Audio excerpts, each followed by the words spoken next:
On this Labor Day episode, I do have Labor Day on my mind, and I also have a couple of ideas for things you can be doing after Labor Day is over. Stay tuned.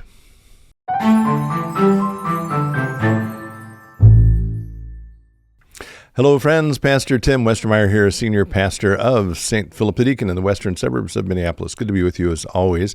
We're taping this in the week before Labor Day weekend, which means, as I mentioned this past weekend, in worship, that's sort of the end of, or the symbolic end of summer, the symbolic start of the fall. So I have three things, I guess, on my mind briefly today. The first, since it is Labor Day, the idea is we're supposed to rest from our labors. And I think we took a week off last week related to that theme. The week before that, if I remember correctly, was about resting and enjoying the summer, the last weeks of the summer. So I guess I pray that you have a chance on this Labor Day weekend to do precisely that, to rest, and maybe since this is a theological podcast, to rest even in God's love. I talked about that actually in my sermon this past weekend, the final fifth Sunday we were spending talking about the sixth chapter of John. And one of the key words I emphasized at the end was this idea of abiding, which is an important concept for the Gospel of John. And so I pray that you can abide or rest in God's love this Labor Day weekend. That's the first point. Second, since it is Labor Day weekend coming up, that means after that is the start of the fall program year here at church.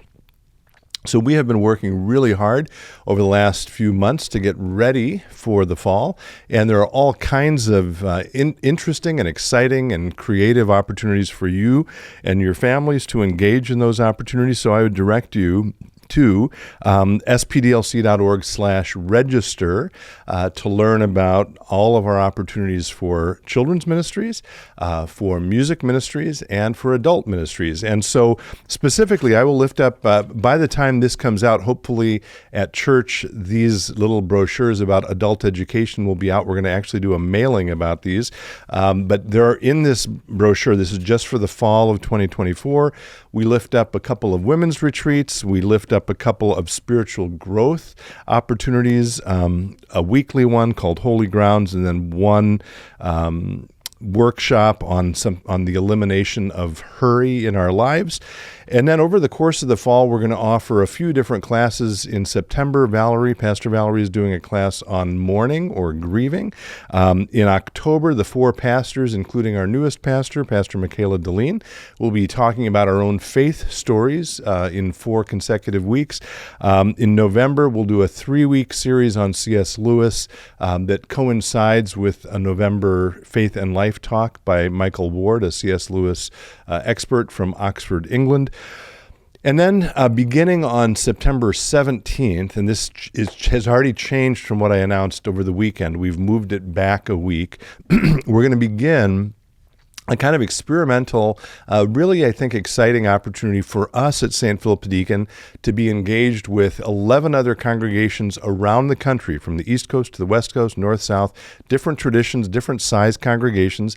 Dr. Alan Hilton, who is a speaker for last year's Faith and Life series, will be guiding and directing all 12 of those congregations as we think about what it means to be connected even amidst differences, and how differences should be viewed as an asset rather than as a deficit. And this is all related, of course, to the fact that we're entering a sort of deeply polarizing election season.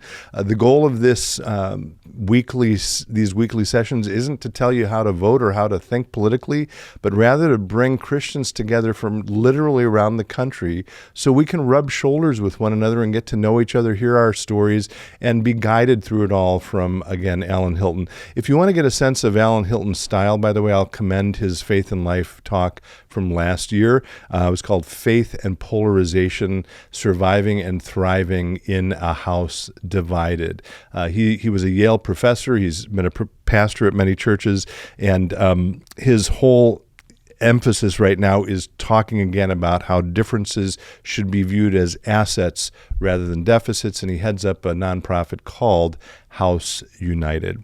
That, again, the kickoff for that begins September 17th. That's a Tuesday, 7 o'clock p.m. And that will have both in-person and Zoom components. But on September 17th, you'll get a sense of what that whole program is going to be like. So I hope you can put that on your calendar and mark it down. That's the second thing. That was a lot. Third thing, a few weeks ago here, I mentioned if you have questions that you would like us to address in future episodes, please write in or comment below and let us know what those are.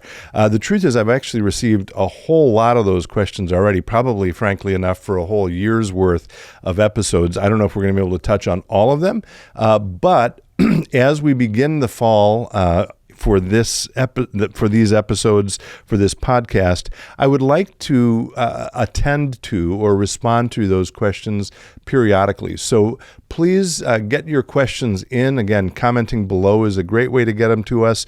You can also email me, and you can find, maybe we'll put that email address on the screen or something. But thanks to those of you who have already submitted some questions for future episodes. If you have them, please get them in whenever you can, and we will address them as we are able.